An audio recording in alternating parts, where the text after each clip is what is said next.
आज हमें बनामा बिरयानी बिरयानी की मैंने दम बिरयानी मैंने मैरिनेट करवा ली हेड़ा प्याज के मुई टिकी गोल्डन फ्राए करवा ली छाड़ीदेली आड़े दही अदा लसुन पेस्ट आउ रेड चिली पाउडर हल्दी अच्छे धनिया गुण अच्छे जीरा गोटा जीरा इे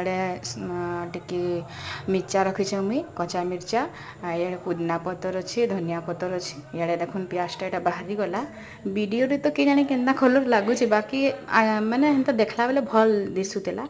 वीडियो रे के जाने कलरटा एंता केन्ता दिशुचे बाकी यहाँ आपन देखुन मांस के मुई इे चिकेन के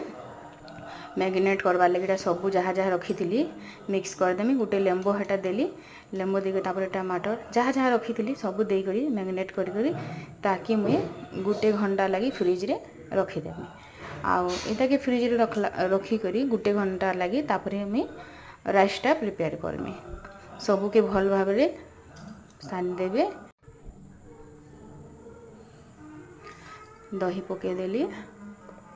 हाँ नून देवी स्वाद अनुसार जितकी लगवा जितकी बनाबे तापर सबुके यहाँ जेन फ्राए कर रखी थी मुई अनियन के डाली सबुके भल भाव हाथ रे ही मिक्स करले पूरा भल मिक्स हेसी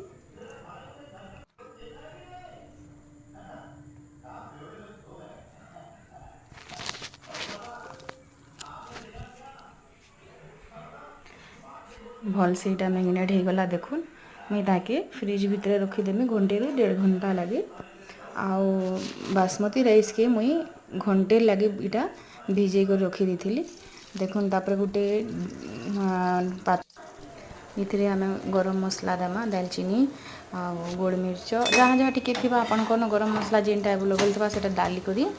टिके रेड टिके हे देबे माने टिके करी जेनटा टिके बासना आसबा तापर पानी डाल देबे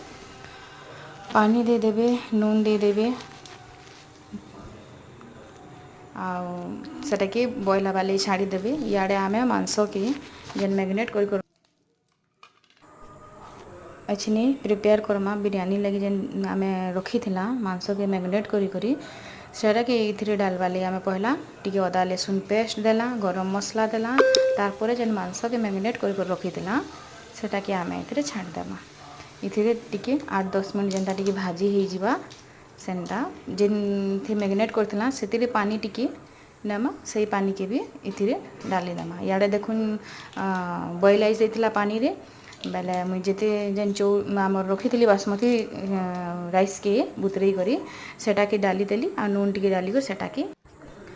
राइस के देमा आ देसी घी देमा ऊपर प्याज टिके देमा भाजलाटा फूड कलर देमा आउ पार्ट 2 रे देखुन।